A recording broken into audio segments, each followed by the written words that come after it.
Hello, is that John Paul? Yes, it is. Hi, all the way from Melbourne. Thank you for ringing in and thank you for remembering to come on the show. I appreciate Not it. a problem. Not a problem at all. One of my listeners was just sounding your praises, and I go right along with him. Oh, awesome. No, happy Australia Day, and thank you for the corporate stand that your company, Drake Supermarkets, has taken over this Australia Day business. We're proud of you. Oh, thank you very much, Jeremy. It seems like such a logical stand to take. So, but not to all people, unfortunately. No, well, sometimes it's not so much what you do that is right in business, I guess, as in anything else. It's what somebody else does that's wrong. And Caroline just brought me Lamingtons. Did you get these from Drake's? Yes? And the flags? We got the flags and the bunting from Drake's. You're just too nice. Absolutely too nice. It's perfectly true. I think you will notice a nice little jump in your profits and the people who come through your door, and I think the Woolworths and Coles people will notice the opposite. Yeah, well, initially, we've definitely seen that. So from the day that our friends in the Green decided to say they're not going to have Australia Day merch, we definitely have seen an increase in sales. And not only that, I think people have totally understood our customer base. It's all about choice, and we want our customers to choose whether they want to. If they don't want to buy Australia Day merch, they don't have to buy Australia Day merch. If you don't want to buy Valentine's products, you don't buy them. No, when you think about the range of things that you could probably put under that heading of promotion, you know, the Woolworths people and the Coles, I suppose it's something along the lines of might is right. Doesn't really matter. We'll just do what we want because we're big. Well, what about Chinese New Year? I'll bet there'll be Chinese New Year stuff around. Well, absolutely. There's I think there's a very contentious point for them, which they are trying to figure out how they work out what they can do with that. Because I do believe there is Chinese New Year merch there, point of sale material. But what about Halloween? I mean, well, Jeremy, where do you stop? Where they stop at Australia Day. They stop at Australia Day, which is crazy stuff. For me, when I heard Brad's CEO from Woolworths explanation saying it's a low volume products that we don't make money on, I thought it was quite ironic considering they made $1.6 billion profit, and you're picking on a date that's contentious to some people, but the majority of Australians, we want a day to celebrate Australia Day. And if that's not the date, then choose a date that is, because if you throw in a public holiday, I'm sure 95% of the Australians will be on board by having a date we can feel proud to buy our flags and wear our T-shirts and wear our thongs. That's what it's all about. Yeah. And I think they've missed that. I agree with you. Either badly advised or just a piece of bad judgment. The thing I suppose I resent is that so much of the Australia Day merchandise is not made in Australia, but in fact made in China. Yep, it's true. And that's a policy thing. I think that's a Labor policy thing. It goes back a long, long way, and the unions let them get away with that, where we lost all our manufacturing capacity. I think, Jeremy, you're exactly right. It is a bit scary when you actually do go through the supermarket and see what is made in China. Let's talk about it's practically everything, whether it's containers, whether it's lids, whether it's triggers that go in pump packs, whether it's any bit of variety that we do have. A lot of it actually is. So that's not that different. What would be fantastic if we could bring an Australia Day merch component next year. So that would be something that was a little bit different. But is it possible? I think it would be extremely difficult to get the volume that definitely that Drake's need, and definitely what Coles and Woolworths need. But what a promotion, though! What a promotion for you if you launch that and work on it. I think everybody in the media would get behind you. I'd be amazed if they didn't. Well, we're definitely talking about it. We haven't made, we're just thinking how we can do things better. And there's no doubt the customers are supporting us in the direction that we're going. And we really need to make sure we can have as much choice for them as possible, so they can choose what they want to do. It's as a retailer, it's not up to me to dictate what my customers buy. And that is what's been happening for many, many years now. And we've made a stance to listen to what our customers are saying.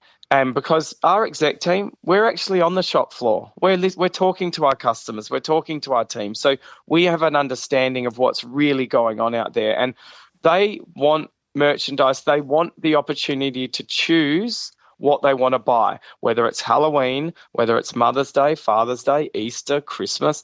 These are all relatively small promotions in the scheme of things of how many groceries we sell. So we need to make sure as a retailer we're giving them that choice. So when they come into our stores, there is that option if to buy them. And if you don't want to buy them, that's fine. Just walk past it. But isn't it strange that we buy all of this stuff and we've become dependent on a supply chain from China, as you say, for just about everything. And the reason for their prosperity is the coal and the cheap energy with which they can produce or outproduce the world, and yet the penny doesn't drop for this stupid government.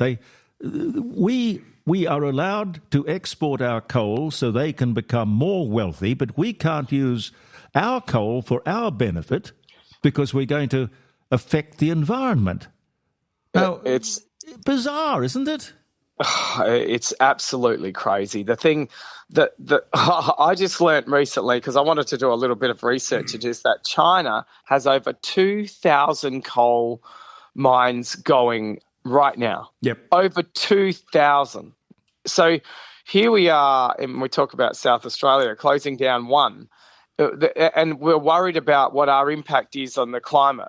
We've really got to realise that we've gone so green in South Australia and Australia that electricity is now my biggest expense. Oh, sorry, that's a lie. It's just under wages. So we've turned a switch on that every single person in the country is paying for because we're trying to be so green. Now, common sense seems to have gone out of the door. I'm not a political person, Jeremy, so I'm not playing a political side, but it just looks like common sense. Yeah, but now we're all paying for it. The logic of it is that we are part of the world. It doesn't much matter what little old Australia does. Now, if we turned off every light and we stopped every internal combustion engine, it would make absolutely no difference to global warming or climate change, yet we would be in serious trouble as a group of people. And we send all the coal off to China. What do they think in Canberra the Chinese are going to do with the coal? You know, they're going to use it. They're going to burn it, and it's going into the atmosphere. I know, but I'm just a simple retailer. I think you keep out of it. Let me stick my neck out. It's all right. Now, you've done a wonderful job. You've done a wonderful job to point out what a patriotic Australian company can do with a bit of common sense. Thank you. How's your father, by the way? He's fantastic. I think he's liking what he's seeing, what's going on. But as he keeps on saying, I'm just a humble grocer job, or you do all the talking. And make sure you don't get us in jail. And no. I'm happy to support, but he's still flat out. He doesn't feel he works a day in his life. He's just loving it. How old is he now? He's only young. He's 75. Oh, that's only a kid. That's all right. Yeah. As I've learned, the closer I've got to 50 is actually quite young now. Well, that's true. What I loved about Caroline says, "Thank you, best Lamingtons, very moist." Yeah, they are. I haven't had one They are yet. the best. I haven't had one yet. I like the way Barry Humphries used to say when people asked him how old he was. He would say, "I'm approaching 70 from the wrong direction." Oh, that's quite good. I like that. Yeah, well, when he was 80, you see. It made sense. You're over watching the tennis, are you? Now, there's another woke organisation for you. Oh, unbelievable. I think, yes, I am. I've been, I got a supplier has shouted me and my wife a ticket for Australia Day. So we'll be celebrating it. Hopefully, I'm interested to see what's going to happen in the stands because I can't imagine they'll be able to keep the Aussies quiet. So I will be very interested to see what goes on. But making these statements about not being able to celebrate Australia Day, and the CEO of Woolworths couldn't actually say Australia Day in how he said it's God. a joke, and it is terrible. It's a bad joke. Yeah. It feels like a nightmare, Jeremy. Now, a question without notice. Yep. John Paul. It's an interesting name. You're not named after John Paul Jones, by the way, are you? No, actually, you'll like this story. Dad was into his snow skiing, and I was named after a professional snow skier in the time called Jean-Paul Keely. And that's how I got my name. So sort of suits me, actually, a daredevil skier. No, I like the sound of it. All right. Thank you so much for interrupting your day, and happy Australia Day. And thanks for all you and your father and your staff are doing for Australia Day. Thank you very much, Jeremy, and have a happy Australia Day, however you choose to celebrate it. I love the way you think. Thank you. Thank you. See ya. John Paul Drake, ladies and gentlemen.